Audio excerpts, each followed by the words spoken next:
kini juga telah disusul oleh larangan mudik. 2020 pupus menjadi pandemi, mengakibatkan beberapa konser ditunda hingga perilisan film Mulan juga tertunda. Masih paling terdepan terhempas COVID-19.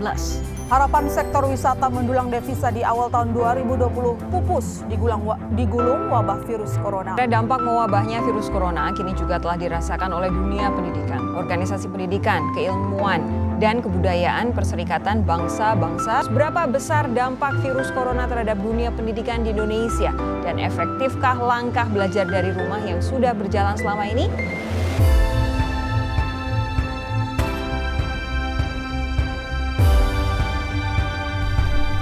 Assalamualaikum warahmatullahi wabarakatuh. Pandemi COVID-19 adalah suatu virus yang menyebabkan kelumpuhan di berbagai sektor, mulai dari sektor hiburan, ekonomi, transportasi, pariwisata, dan bahkan pendidikan.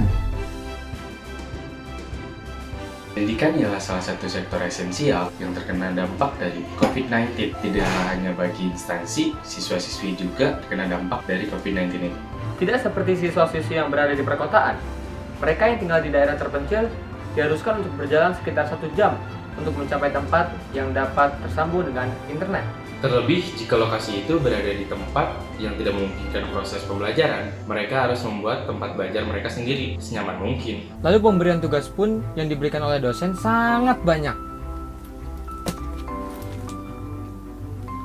Lalu bagaimana dengan kita para pelajar? Kami, pelajar, bukannya tidak suka dengan tugas, tapi kalau seluruh mata pelajaran memberikan tugas dan deadline yang mepet, ditambah materi yang belum paham, terus langkah selanjutnya ya udah, jar. Nomor 1 sampai nomor 10, kirim jawabannya ya, ditunggu, cepetan. Lalu bagaimana dengan biaya sekolah? Ekonomi keluarga terpangkas, pendapatan keluarga menjadi tidak jelas, fasilitas sekolah pun tidak digunakan, membuat para pelajar menuntut akan keringanan. Sumbangan dan beasiswa dari Kemendikbud hingga instansi pendidikan pun digelontorkan, dan juga sumbangan kuota juga diberikan. Tapi apa itu cukup? Pemotongan UKT pun ada syarat-syarat yang berlaku, padahal yang terkena dampak COVID-19 ini tidak hanya mereka yang mendapatkan potongan, tapi seluruh pelajar di Indonesia juga ikut merasakan dampaknya. Terus, apa yang bisa kita lakukan?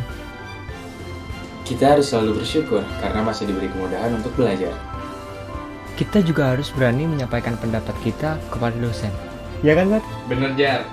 Terus kita juga harus rajin-rajin baca materi pelajaran, kita ikut kursus online atau webinar. Yang jelas sih, jangan kayak dia.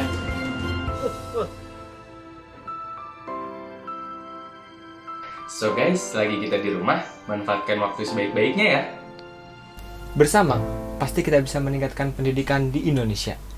Jadi, tunggu apa lagi?